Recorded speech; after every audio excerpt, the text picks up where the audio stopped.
Shalom. Puji Tuhan, kalau kita boleh ada di tempat ini pada hari ini karena kemurahan Tuhan, karena anugerah yang besar yang Tuhan berikan kepada kita. Puji Tuhan, kalau sampai dengan saat ini juga kita boleh sehat. Meskipun pandemi yang masih ada, tapi puji Tuhan, kita boleh sehat karena pertolongan daripada Tuhan. Saya jemput saudara-saudara sekalian untuk bangkit berdiri. Kita akan memulai ibadah kita. Mari kita satu di dalam doa. Puji syukur kepada Tuhan, karena Tuhan Allah Bapa kami yang baik. Terima kasih Tuhan, kalau pada pagi hari ini kami boleh ada karena kemurahan Tuhan. Kami ingin memuji dan memuliakan nama Tuhan. Kami ingin mendengarkan kebenaran akan firman Tuhan. Biarlah Tuhan sendiri yang beracara di tengah-tengah kami. Dan Tuhan memberkati akan setiap kami. Baik kami yang melayani Tuhan pada hari ini, baik yang membawakan firman Tuhan, maupun kami yang mendengarkan, memuji dan memuliakan nama Tuhan. Kiranya Tuhan juga akan senantiasa memberkati kami. Terima kasih ya Bapa, hanya ke dalam nama-Mu kami sudah berdoa. Haleluya, puji Tuhan. Amin. Amin. Masih tetap tinggal berdiri. Mari kasih salam kiri kanan. Saudara-saudara katakan, Tuhan Yesus baik. Tuhan Yesus baik, sungguh amat baik, untuk selama-lamanya. Tuhan Yesus baik, Tuhan Yesus baik, haleluya, sungguh amat baik, untuk selama-lamanya. Tuhan Yesus baik. Puji Tuhan, haleluya.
Tuhan Yesus baik, haleluya.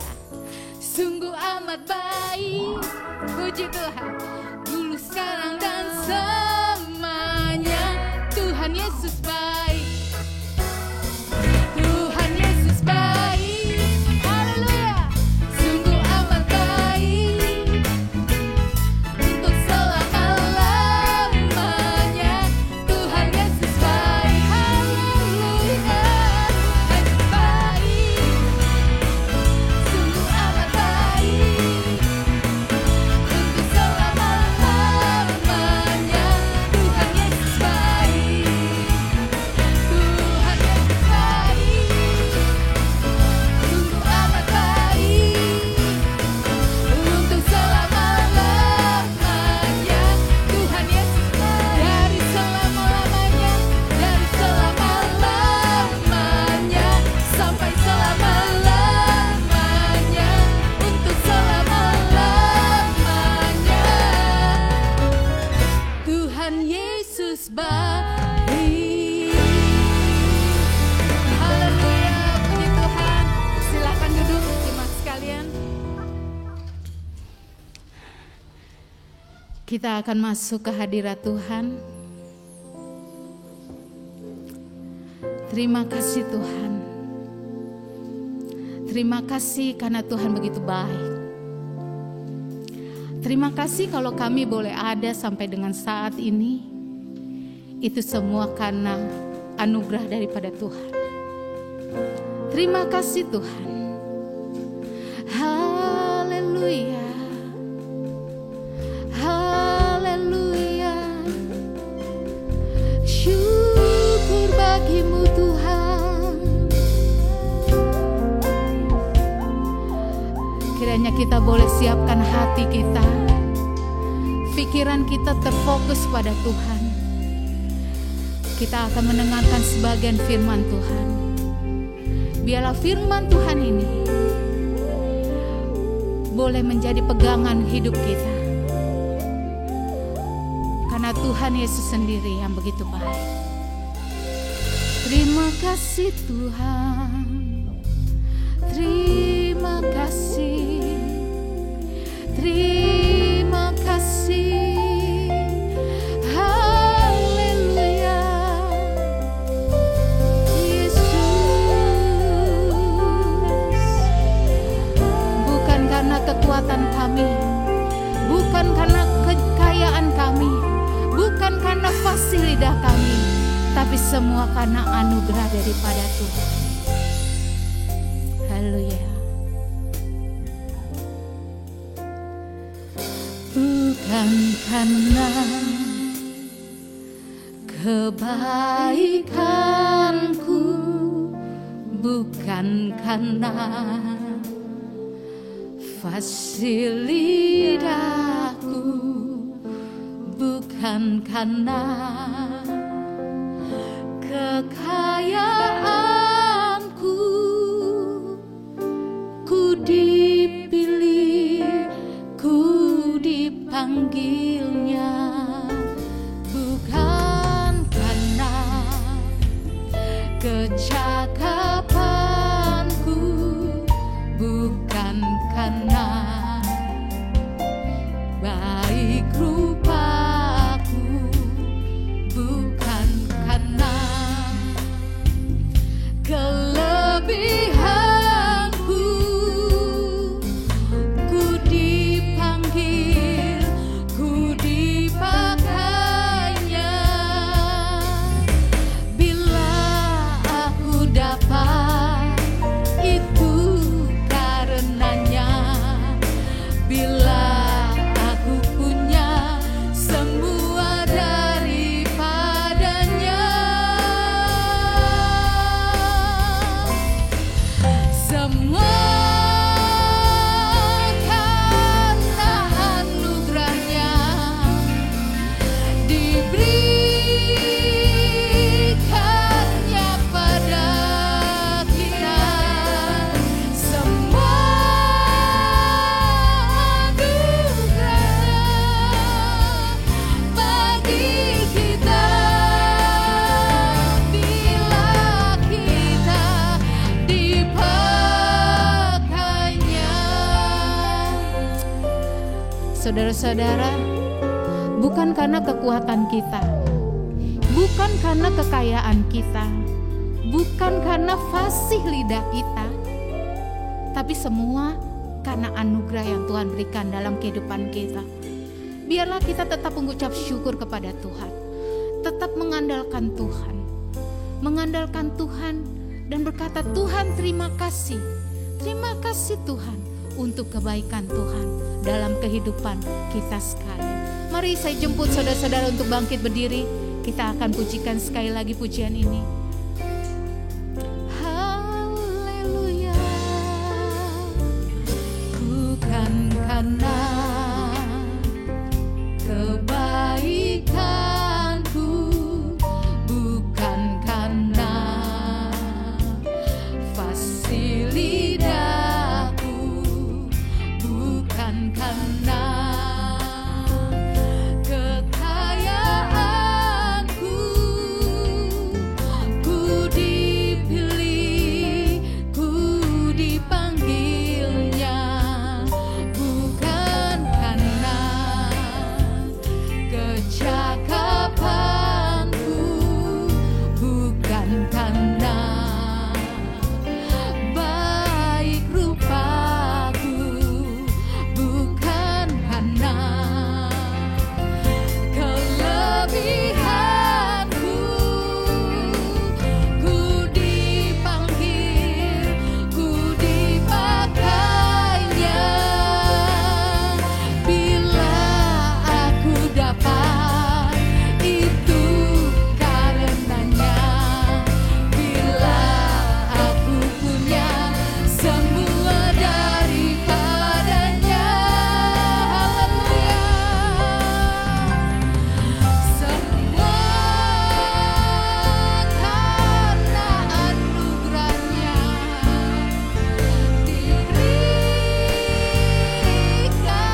memuji karena Engkau baik. Kami memuji karena begitu besar kebaikan Tuhan dalam kehidupan kami. Anugerah yang luar biasa Tuhan turunkan atas kami. Terima kasih Tuhan untuk puji-pujian yang sudah kami naikkan. Biarlah puji-pujian kami boleh menyenangkan hati Tuhan. Biarlah puji-pujian kami boleh menjadi berkat untuk kami. Tuhan Yesus, sekarang kami akan siap mendengarkan firman Tuhan. Kebenaran firman Tuhan yang selalu akan kami terima, yang selalu kami akan lakukan. Karena kami yakin dan percaya, tidak ada nama lain, tidak ada firman yang lain. Hanya firman Tuhan yang hidup, yang selalu bertata dalam kehidupan kami. Terpujilah namamu Tuhan. Berkati hambamu yang akan membawakan firman Tuhan. Kayak Tuhan urapi dengan kuat kuasamu. Biarlah apa yang Tuhan inginkan kami lakukan, boleh senantiasa kami pegang dan kami lakukan. Terima kasih Tuhan. Dalam nama Tuhan Yesus kami sudah berdoa. Haleluya, puji Tuhan. Amin. Silakan duduk. Shalom saudara yang dikasihi oleh Tuhan Yesus Kristus. Senang sekali saya Pendeta Rubin Adi Abraham bisa menyapa Anda dan melayani di dalam ibadah ini. Hari ini saya akan menyampaikan firman dengan judul Kunci Keberhasilan Hidup. Saya ingin membacakan Daniel pasal pertama ayat 8-9 yang berbunyi demikian. Daniel berketetapan untuk tidak menajiskan dirinya dengan santapan raja dan dengan anggur yang biasa diminum raja. Dimintanyalah kepada pemimpin pegawai istana itu supaya ia tak usah menajiskan dirinya. Maka Allah mengaruniakan kepada Daniel kasih dan sayang dari pemimpin pegawai istana itu. Saudara sekalian, saya percaya kita semua ingin menjadi orang yang berhasil dan diberkati Tuhan. Dan saya mau katakan Allah yang kita sembah adalah Allah yang baik. Tuhan ingin memberkati hidup saudara supaya melalui hidupmu ada banyak orang lain juga akan diberkati. Karenanya di dalam Alkitab tidak hanya dibahas tentang sorga dan neraka saja, tetapi Alkitab juga memberikan banyak kisah keteladanan hidup orang-orang yang berhasil baik di hadapan manusia dan terutama di hadapan Tuhan. Dan kalau saya pelajari, kunci keberhasilan mereka tidak ditentukan karena latar belakang ekonomi, latar belakang sosial, atau pendidikan, tapi lebih mengarah pada kepribadian atau karakternya, yaitu karakter orang yang hidup takut akan Tuhan, sehingga berkat Allah yang luar biasa mengalir dalam kehidupan mereka. Salah satu contoh Alkitab yang kita bisa teladani adalah Daniel. Daniel adalah orang Yahudi yang ditawan ke Babilonia dan di sana dia menjadi seorang budak. Tetapi ternyata bahkan di tempat pengasingan itu pun dia menjadi orang yang berhasil. Sehingga ada 4 raja minimal yang bergantian memerintah dalam 2 kerajaan. Yang pertama Babilonia, yang kedua adalah Media Persia. Dan rajanya adalah Nebukadnezar, Belsasar, kemudian Darius dari Persia dan Koresi. Tetapi perdana menterinya tetap Daniel. Biasanya rajanya tetap, menterinya ganti-ganti. Kalau ini rajanya ganti-ganti, menterinya tetap Daniel. Karena apa? Ada kecemerlangan karakter di dalam diri Daniel sehingga bagikan permata atau berlian yang indah. Sekalipun dilempar ke tong sampah, berlian ini tetap berharga. Karena apa? Nilai yang terkandung di dalam dirinya. Dia memang dijadikan budak, tapi kemudian Tuhan mengangkat dia menjadi menteri di dalam kerajaan besar ini. Saya percaya karisma, karunia akan membawa kita naik ke atas. Tetapi hanya karakterlah yang akan membuat kita tetap tinggal di atas. Nah, saya menemukan ada 4 kunci yang menyebabkan mengapa kita bisa diberkati oleh Tuhan sama seperti Daniel. Yang pertama adalah ketetapan hati. Ayat 8 tadi berkata, Daniel berketetapan untuk tidak menajiskan diri dengan makanan dan minuman yang biasa dimakan oleh raja. Saudara, Daniel itu artinya yang dihakimi oleh Allah. Yang dihakimi oleh Elohim. Tapi ketika dia ada di pembuangan, diganti nama, saudara, menjadi Belsasar. Artinya yang diperkenan oleh dewa Bel. Dewa yang ada, yang dipercayai oleh orang-orang di Babilonia. Namanya berubah, keadaannya berubah. Dari orang merdeka menjadi budak. Tetapi sikap hatinya tidak berubah. Ketetapan hatinya tetap solid. Jadi pada waktu dia menjadi pegawai istana, dia juga harus makan makanan yang biasa dihidangkan untuk raja. Ya, dan tentu bagi orang Yahudi ada makanan-makanan yang dianggap tidak kosher atau tidak halal, ya. Nah, tetapi Daniel tidak mau menajiskan diri. Dia teguh, tidak mau kompromi dengan dosa. Padahal makanan yang disajikan ini pasti makanan mewah, makanan raja. Tapi dia ingin hidupnya lurus di hadapan Tuhan. Nah, di dalam kehidupan kita harus menyadari bahwa kadang-kadang karena faktor uang, karena faktor kedudukan, kita mengkompromikan kepercayaan kita dengan sesuatu yang ada di lingkungan. Karena kita pikir yang penting saya untung lah, yang penting saya kaya. Dan sebetulnya ini adalah hal yang sangat merugikan, yang menyebabkan berkat Allah yang sejati tidak bisa diberikan kepada kita. Tuhan mau kita menjadi orang yang punya prinsip.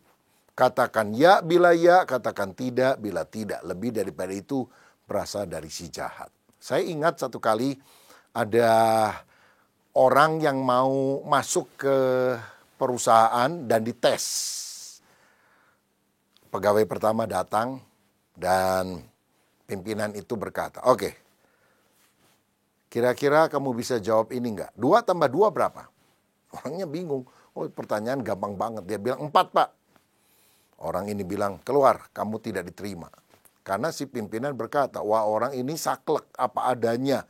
Ya, dia mengatakan benar ya benar, salah yang salah. Ini nggak bisa dipakai kerjasama nih nanti. Nah, pegawai kedua menghadap ke meja pimpinan itu yang mentes. Dia udah dengar kok 4 salah ya.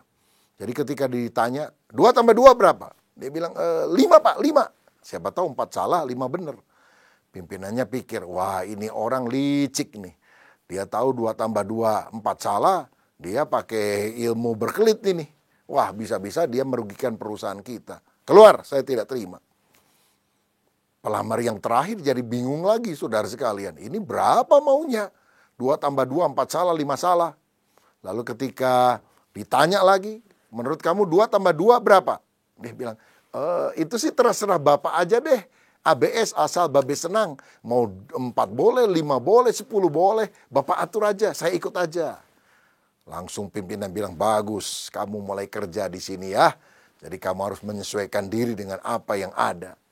Saudara-saudara, kalau saudara mau sukses, ikuti cara seperti itu, belat-belit. Tapi satu kali kita akan berhadapan dengan Tuhan, dan kita akan mengalami hukuman Tuhan, karena kita tidak punya prinsip kebenaran di dalam kehidupan. Daniel adalah orang yang benar-benar berhasil di pandangan Tuhan. Karena apa? Dia bertekad menjaga kesucian hidupnya. Saudara, Alkitab berkata, berusahalah hidup damai dengan semua orang dan kejarlah kekudusan. Sebab tanpa kekudusan tidak seorang pun akan melihat Tuhan. Ibrani 12 ayat 14. Jadi kita ingat, hidup ini bukan sekedar cari untung, mengejar sukses, lalu mengalahkan segala cara. Kita akan ketemu Tuhan. Dan kalau kita tidak punya ketetapan hati untuk hidup benar, maka nggak ketemu Tuhan, saudara-saudara.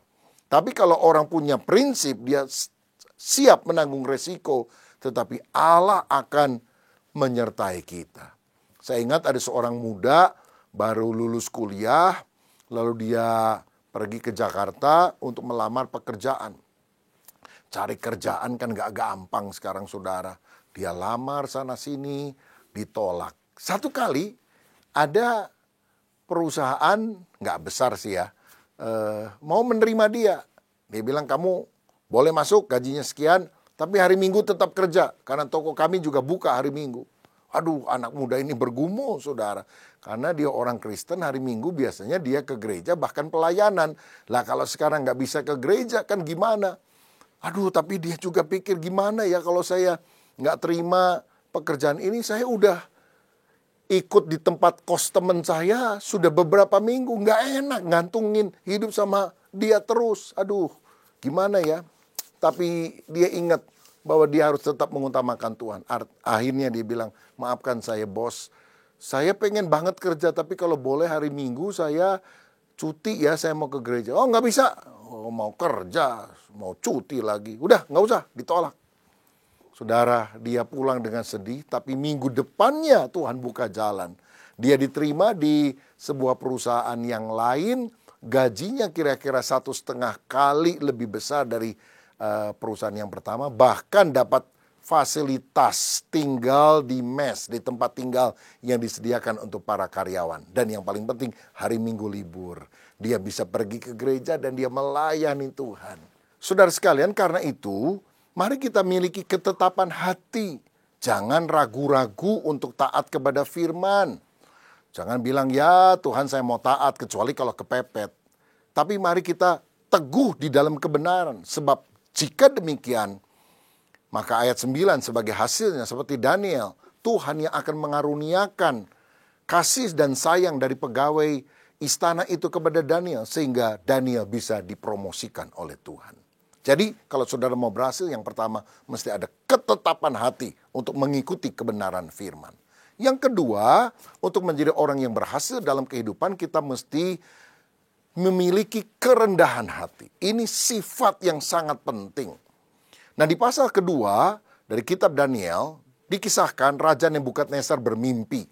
Mimpinya itu menggelisahkan hatinya, sehingga dia mengumpulkan orang-orang pintar, para ahli nujum juga, untuk mengartikan mimpi itu.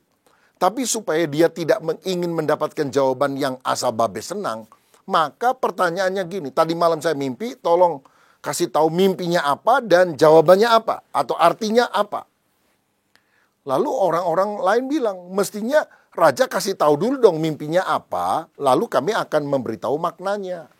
Raja bilang, nanti kamu bikin-bikin, saya juga nggak tahu kan maknanya benar atau tidak. Jadi kalau kamu benar-benar ahli, kamu kasih tahu, tadi malam saya mimpi apa. Kamu kan nggak lihat, saya kan mimpi. Kalau kamu benar-benar ahli, kamu bisa ngerti. Lalu maknanya apa? Nggak ada yang bisa. Dan raja bilang, kalau nggak bisa, kamu ternyata bukan orang pintar. Diancam, dibunuh semuanya, saudara. Tetapi waktu mendengar hal itu, Daniel datang menghadap raja. Dan setelah dia berdoa, maka dalam pembicaraan dengan raja, dalam Daniel 2 ayat 26 sampai 28, firman Tuhan berkata begini. Bertanyalah raja kepada Daniel yang namanya Belsasar. Sanggupkah engkau memberitahukan kepadaku mimpi yang telah kulihat itu dengan maknanya juga? Daniel menjawab, katanya kepada raja, rahasia yang ditanyakan tuanku raja tidaklah dapat diberitahukan kepada raja oleh orang bijaksana, ahli jampi, orang berilmu, atau ahli nujum. Tetapi di sorga ada Allah yang menyingkapkan rahasia-rahasia. Ia telah memberitahukan kepada tuanku Raja Nebukadnezar apa yang akan terjadi pada hari-hari yang akan datang. Mimpi dan penglihatan-penglihatan yang tuanku lihat di tempat tidur ialah ini. Lalu Daniel menceritakan kepada raja mimpinya ini, maknanya ini. Sampai raja kaget. Hebat bener kamu, aku yang mimpi kok kamu bisa tahu mimpiku apa. Tapi Daniel dari sejak awal bilang, itu bukan karena keahlian kami raja. Tapi di sorga ada Allah yang bisa menyingkapkan segala sesuatu. Nah ini loh, orang yang berhasil. Tidak mencuri kemuliaan Tuhan. Bahkan di hadapan raja kafir yang tidak percaya Tuhan, dia bilang, aku ini kalau bisa karena Tuhan. Dia menunjuk kemuliaan hanya kepada yang di atas, saudara. Dalam Yakobus 4 ayat 6 dikatakan Allah menentang orang yang congkak tetapi mengasihani orang yang rendah hati. Di kemudian hari Raja Nebukadnezar yang mimpi ini sombong. Dia bangga sekali dan dia bilang, akulah yang mendirikan Babel dengan kekuatan tanganku. Tuhan bilang, sombong lu. Ya, mungkin dijitak Tuhan atau dijewer sama malaikat Tuhan. Goyang otaknya 0,5 milimeter. Namanya lupa, statusnya lupa, dia pulang ke istana, bukan masuk ke dalam gedung, malah pergi ke tempat hewan, saudara-saudara. Selama berbulan-bulan dia seperti kerbau yang makan rumput. Kalau dikasih makanan yang enak-enak, capcay, puyung hai, barongsai, jawabnya moh, begitu. Sampai akhirnya dia merendahkan diri kepada Tuhan, baru dipulihkan ingatannya.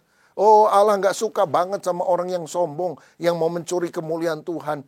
Karena hidup kita ini semua hanyalah anugerah. Dalam Lukas 18 ayat 14, Firman berkata, sebab barang siapa meninggikan diri, dia akan direndahkan. Dan barang siapa merendahkan diri, dia akan ditinggikan. Saya ingat satu kali ada seorang pergi ke toko kain, lalu dia tanya berapa harganya kepada pemilik toko kain itu. Dan waktu dia nanyanya gini, ini kain 1 meter berapa? Tapi dia tunjuk itu dengan 10 jarinya. Pak, ini kain 1 meter berapa? Karena rupanya seluruh jarinya itu ada cincin emas, saudara sekalian. Nah, orang yang punya toko kesel juga. Dia bilang, emang cuma kamu yang punya emas? Lalu dia bilang, 100.000. Kenapa dia bilang gitu? Karena dia mau tunjukin ternyata giginya emas semuanya, saudara sekalian. Inilah manusia yang gak mau kalah, saling menyombongkan diri. Tapi Tuhan tidak suka dengan itu. Berkat hanya datang bagi orang yang rendah hati dan memuliakan Tuhan. Nah, saya ingat ada seorang pengusaha real estate, saudara. Ini peristiwa sudah sekian tahun yang lampau. Yang anehnya di kantor pemasarannya di atas atap itu dia pasang dokar. Itu kereta kuda itu, saudara sekalian, dokar. Lalu temennya tanya, kamu ini aneh kok, kamu jualan rumah kan, real estate, kenapa kamu taruh itu dokar di atas atap tempat usaha ini? Kan kalau kasih antena parabola masih oke lah. Dia bilang, saya ini kan sebetulnya cuma size delman, ya. Jadi saya ini bisa jadi pengusaha real estate itu anugerah Tuhan. Nah, dan seringkali saya suka lupa, bisa sombong. Tapi setiap kali saya pergi ke kantor pemasaran ini, ke kantor tempat kerja saya lihat ke atas, ada dokar atau delman itu yang dipasang di sana. Dan delman itu seakan-akan ngomong gini, kamu jangan sombong ya, kamu kan cuma size delman, cuma kusir. Kalau kamu berhasil itu adalah anugerah Tuhan. Saya jadi merendahkan diri lagi dan saya percaya karena itulah Tuhan selalu akan melimpahkan berkat kepada saya. Saudara, air selalu mengalir ke tempat yang rendah. Begitu juga berkat akan mengalir kalau kita rendah hati. Jangan sombong, semua adalah anugerah Tuhan. Daniel adalah orang yang rendah hati. Hasilnya, Daniel 2 ayat 48 dan 49. Lalu raja memuliakan Daniel, dianugerahinyalah dengan banyak pemberian yang besar, dan dibuatnya dia menjadi penguasa atas seluruh wilayah Babel, dan menjadi kepala semua orang bijaksana di Babel. Atas permintaan Daniel, raja menyerahkan pemerintahan wilayah Babel itu kepada Sadra, Mesa, dan Abednego, sedang Daniel sendiri tinggal di istana raja. Haleluya. Orang rendah hati diberkati Tuhan, dan dia juga bagi-bagi berkat kepada teman-teman yang lain, sehingga teman-temannya juga mendapatkan kedudukan yang bagus. Yang ketiga, kalau saudara ingin menjadi orang yang berhasil, kita harus belajar memiliki ketulusan hati. Ya. Saya percaya karakter tulus, punya integritas itu lebih daripada kemampuan bahkan pengetahuan.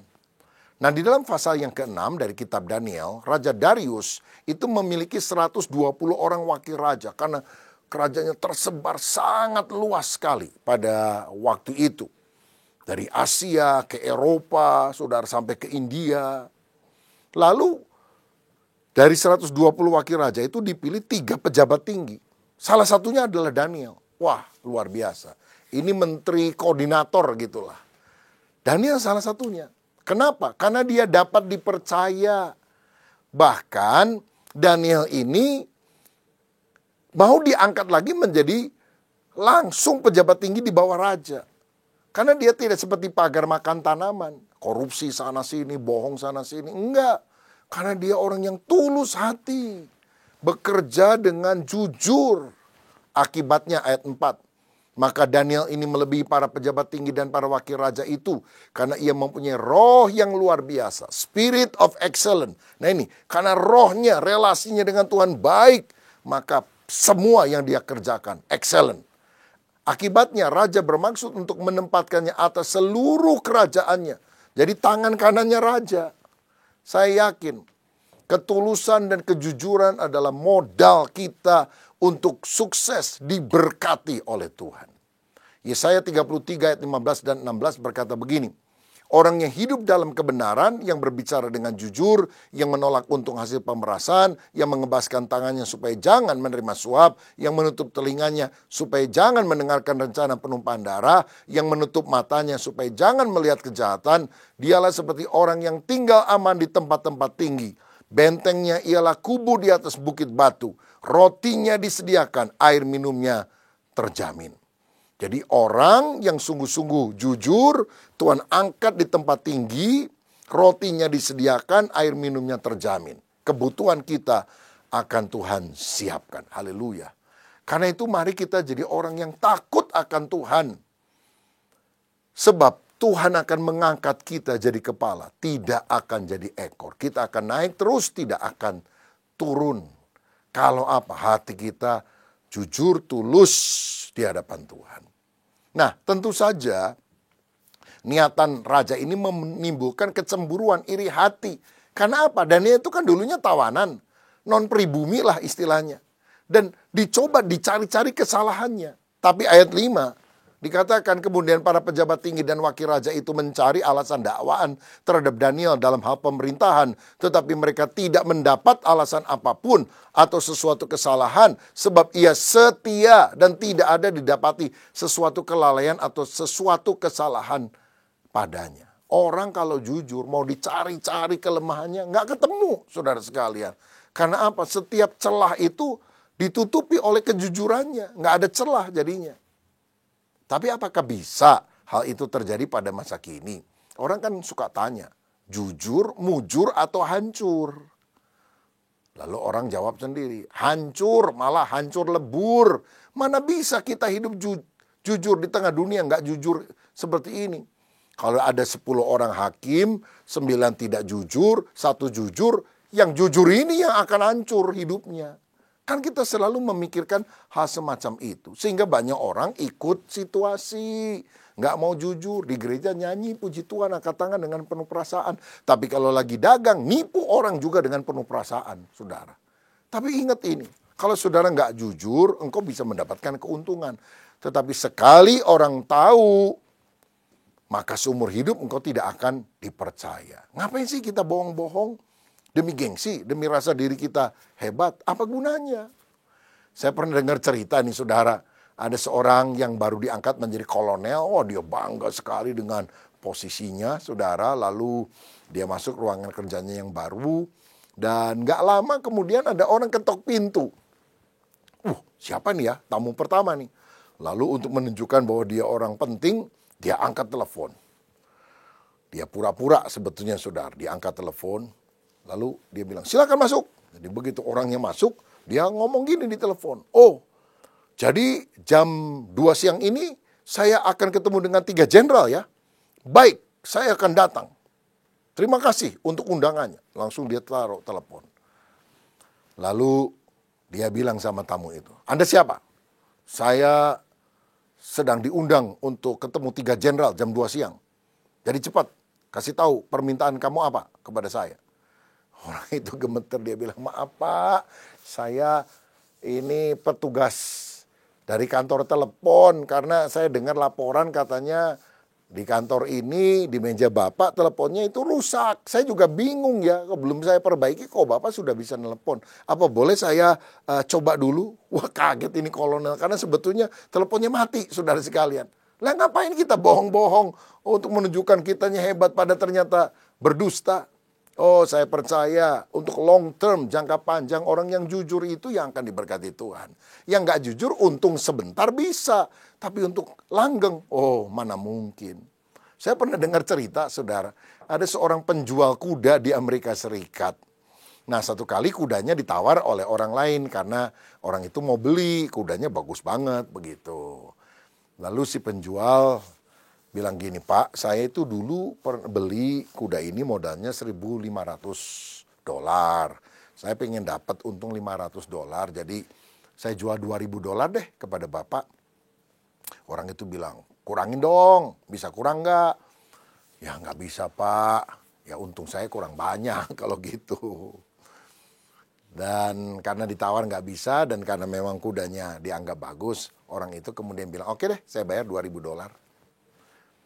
Sore harinya Si penjual kuda datang ke rumah orang ini. Dia bilang, "Pak, sorry Pak. Setelah saya jual, saya ingat-ingat dan saya cek, ternyata masih ada bon pembelian dulu. Saya itu dulu belinya bukan $1.500, $1.000. Jadi uang Bapak kelebihan, karena saya kan cuma mau untung $500. Jadi saya kembalikan $500 buat Bapak." Orang itu bingung, saudara. Kok ada orang aneh model gini? Lah saya kan udah beli $2.000, mau dikembaliin $500. Udahlah, ambil aja, ambil. Saya nggak mau. Udah Pak, ini punya Bapak. Enggak, itu berkat buat kamu, rezeki buat kamu. Dan hebat ya, kamu orang jujur. Sejak itu, saudara, orang ini ngomong kepada orang-orang yang dia kenal. Pokoknya kalau mau beli kuda, jangan sama yang lain, sama orang ini. Jujur, dia ceritakan pengalamannya. Dan dia menjadi penjual kuda yang sangat laris. Karena apa? Kejujuran, karakter, itu membuat kita diberkati Tuhan. Dan yang terakhir, yang keempat, bagaimana supaya kita bisa menjadi orang yang benar-benar berhasil di dalam kehidupan? Yang keempat adalah ketekunan ibadah. Dalam Daniel 6 ayat 6 dikatakan, "Maka berkatalah orang itu, kita tidak akan mendapat suatu alasan dakwaan terhadap Daniel ini, kecuali dalam hal ibadahnya kepada Allahnya." Daniel 6 ayat 11, "Demi didengar Daniel bahwa surat perintah telah dibuat, pergilah ia ke rumahnya. Dalam kamar atasnya ada tingkap-tingkap yang terbuka ke arah Yerusalem. 3 kali sehari ia berlutut berdoa serta memuji Allahnya seperti yang biasa dilakukannya." Ayat 12, "Lalu orang-orang itu bergegas-gegas masuk dan mendapati Daniel sedang berdoa dan bermohon kepada Allahnya." Kunci terakhir untuk menjadi orang yang benar-benar berhasil di hadapan Tuhan manusia adalah tekun beribadah. Daniel adalah orang yang 3 kali berdoa setiap hari menghadap Yerusalem. Dan musuhnya tahu dia nggak mungkin bisa dicari kesalahannya dalam hal apapun, kecuali dia rajin ibadah kepada Tuhan. Lalu dijebak. Saudara, mereka datang kepada Darius dan dia bilang, "Darius ini raja yang paling hebat di seluruh dunia. Gimana kalau dalam 1 bulan ini dikumandangkan bahwa tidak boleh ada orang yang menyembah Allah manapun selain daripada menyembah Darius sebagai Tuhan." Oh, Darius senang, dibuat keputusan. Pada ini sebetulnya jebakan bagi Daniel. Tapi apa yang terjadi dengan Daniel? Daniel tetap setia kepada Allah. Dia tetap berdoa 3 kali sehari.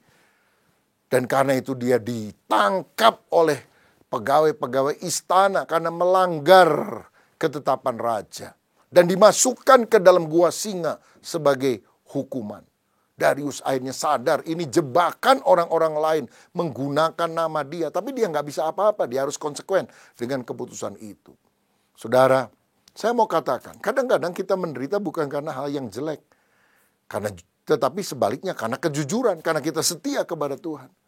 Tapi Alkitab berkata kalau engkau menderita karena kebenaran, roh kemuliaan Allah ada padamu. Saudara, jadi dalam Daniel 6 ayat 17, sesudah itu raja memberi perintah, lalu diambillah Daniel dan dilemparkan ke dalam gua singa. Berbicaralah raja kepada Daniel, "Allahmu yang kau sembah dengan tekun, dialah kiranya yang melepaskan engkau." Oh, raja juga sedih, saudara-saudara. Ini jebakan yang akhirnya menyebabkan Daniel, orang kesayangannya, harus dihukum. Tetapi karena dia tekun beribadah, Allah melakukan mujizat. Allah menyelamatkan Daniel ketika dia dilemparkan. Itu singa-singanya jadi jinak semuanya. Nggak ada yang mau menerkam Daniel. Karena malaikat Tuhan kirim untuk meluputkan Daniel. Lawanmu boleh merencanakan kecelakaan bagimu. Tapi bila kita tekun beribadah, mencari wajah Tuhan, Tuhan yang akan membela kita. Akibatnya, musuh-musuh Daniel yang tadinya menjerumuskan dia ke dalam gua singa. Mereka yang disuruh oleh raja, ditangkap sama keluarganya, dilemparkan ke gua singa yang sama setelah Daniel dikeluarkan. Dan belum sampai ke bawah, singa menerkam, mati semua mereka. Siapa yang menggali lubang akan masuk ke dalamnya. Engkau boleh saja berusaha digagalkan oleh orang lain. Orang melakukan hal yang jahat kepada saudara. Tapi kalau engkau tekun setia kepada Tuhan, Allah adalah pembela. Ya, mungkin sekarang engkau kelihatannya kalah, dirugikan. Tapi lihat, ada kemenangan yang Tuhan akan berikan. Karena itu tekun ibadah kepada Tuhan, tetap mencintai Tuhan, kebenaran akan muncul pada waktunya. Hasilnya apa? Daniel 6 ayat 26 sampai 29. Kemudian Raja Darius mengirim surat kepada orang-orang dari segala bangsa, suku bangsa dan bahasa yang mendiami seluruh bumi. Bunyinya, bertambah-tambahlah kiranya kesejahteraanmu. Bersama ini kuberikan perintah bahwa di seluruh kerajaan yang kukuasai, orang harus takut dan gentar kepada Allahnya Daniel. Sebab dialah Allah yang hidup, yang kekal untuk selama-lamanya. Pemerintahnya tidak akan binasa dan kekuasaannya tidak akan berakhir. Dia melepaskan dan menolong dan mengadakan tanda dan mujizat di langit dan di bumi. Dia yang telah melepaskan Daniel dari cengkeraman singa-singa. Dan Daniel ini mempunyai kedudukan tinggi pada zaman pemerintahan Darius dan pada zaman pemerintahan Kores, orang Persia itu. Saudara, akibatnya raja memberi peraturan. Semua orang harus tunduk kepada Allahnya Daniel. Dan akhirnya nama Tuhan diperkenalkan. Nama Tuhan disembah karena ada satu orang yang bukan cuma sukses bagi dirinya sendiri, tapi benar-benar memuliakan Tuhan. Saya berdoa, engkau tidak hanya menjadi orang yang sukses menurut ukuran dunia, tapi melalui keberhasilanmu, banyak orang akan sujud menyembah kepada Tuhan. Mari kita berdoa. Bapa, ini doa hamba-Mu untuk setiap anak-anak-Mu yang menerima firman. Jadikan kami orang berhasil. Dan untuk berhasil, bukan hanya di hadapan manusia, tapi di hadapan Tuhan.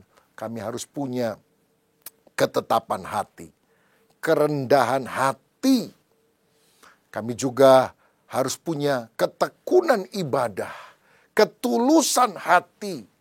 Dan kami percaya semua adalah karakter yang berkenan kepada Tuhan. Kalau ada di antara kami yang hari-hari ini ada pergumulan, biar kami tetap teguh berpegang pada kebenaran firman. Karena cepat atau lambat Tuhan akan memunculkan terang kebenaran itu dalam hidup kami. Terima mujizat, terima jalan keluar, terima promosi dari Tuhan, terima berkat dalam nama Tuhan Yesus. Haleluya. Amin. Tuhan Yesus memberkati kita.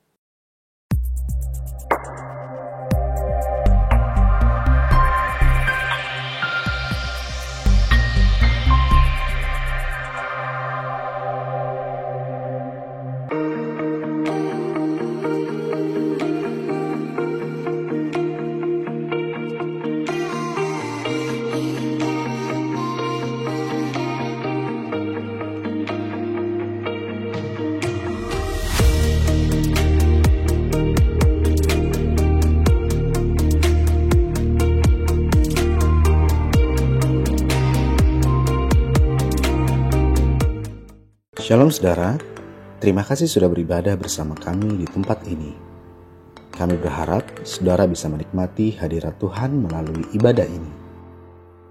Bagi saudara yang baru pertama kali hadir beribadah, kami senang saudara bisa bergabung bersama dengan kami. Ibadah onsite GBI Bethel Harapan Indah diadakan setiap hari Minggu pukul 8.30 dan 10.30 pagi. Ibadah online juga bisa saudara ikuti pada pukul 6 pagi melalui YouTube GBI Bethel Harapan Indah. Kami juga mendorong saudara untuk bertumbuh melalui kegiatan mingguan di gereja ini. Menara doa pagi diadakan setiap hari Senin sampai Sabtu pukul 6 pagi melalui aplikasi Zoom. Doa malam mujizat diadakan secara onsite setiap hari Kamis minggu kedua, ketiga, dan keempat pukul 19.30 di gereja lantai 2. Konser doa malam mujizat setiap Kamis di minggu terakhir pukul 19.30 waktu Indonesia bagian Barat. Ibadah anak yaitu ibadah Bethel Kids diadakan setiap hari Minggu pukul 8.30 dan 10.30 pagi. Bagi generasi muda, mari ikuti onsite service Bethel Youth dan Bethel Teens yang diadakan setiap hari Sabtu pukul 17.30 atau setengah 6 sore. Bagi saudara kaum dewasa muda, mari ikuti ibadah yang diadakan setiap hari Sabtu pukul 5 sore. Kaum wanita bisa mengikuti Konsel Bethel Women Fellowship setiap hari Sabtu, minggu kedua dan keempat, pukul 11 siang di gereja. Tidak lupa, kami mendorong Anda untuk bertumbuh dalam komunitas dengan bergabung di dalam BCOM, Bethel Community. Kami berdoa, saudara senantiasa bertumbuh dan mengalami pemeliharaan Tuhan. Kami tunggu kedatangan saudara minggu depan. Tuhan Yesus memberkati. Ibu bapa, sidang jemaat, mari angkat kedua tanganmu, siapkan hati dan terimalah berkat dari Tuhan. Tuhan memberkati rumah tanggamu, Tuhan memberkati pekerjaanmu, Tuhan memberkati kesehatanmu, Tuhan memberkati keuanganmu, dan Tuhan memberkati pertumbuhan rohanimu. Sekarang, terimalah berkat daripada Allah Bapa, cinta kasih dalam Tuhan Yesus Kristus, dan melalui persekutuan yang indah dalam kuat kuasa Roh Kudus, tinggal tetap menyertai kita mulai hari ini sampai Maranatha, Yesus Kristus datang pada kali yang kedua. Yang percaya dan sudah diberkati Tuhan, mari katakan bersama, amin. Shalom, Tuhan memberkati kita. Sidang jemaat, mari angkat kedua tanganmu, siapkan hati, dan terimalah berkat dari Tuhan. Tuhan memberkati rumah tanggamu, Tuhan memberkati pekerjaanmu, Tuhan memberkati keuanganmu, Tuhan memberkati kesehatanmu. Sekarang pulanglah, terimalah berkat daripada Allah Bapa, cinta kasih dalam Tuhan Yesus Kristus, serta melalui persekutuan yang indah dalam kuat kuasa Roh Kudus, tinggal tetap menyertai kita mulai siang hari ini sampai Maranatha, Yesus Kristus datang pada kali yang kedua, menjemput kita di awan-awan yang permai. Yang percaya dan sudah diberkati Tuhan, mari katakan bersama, amin.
Ibadah kita telah selesai. Selamat hari Minggu. Tuhan Yesus memberkati.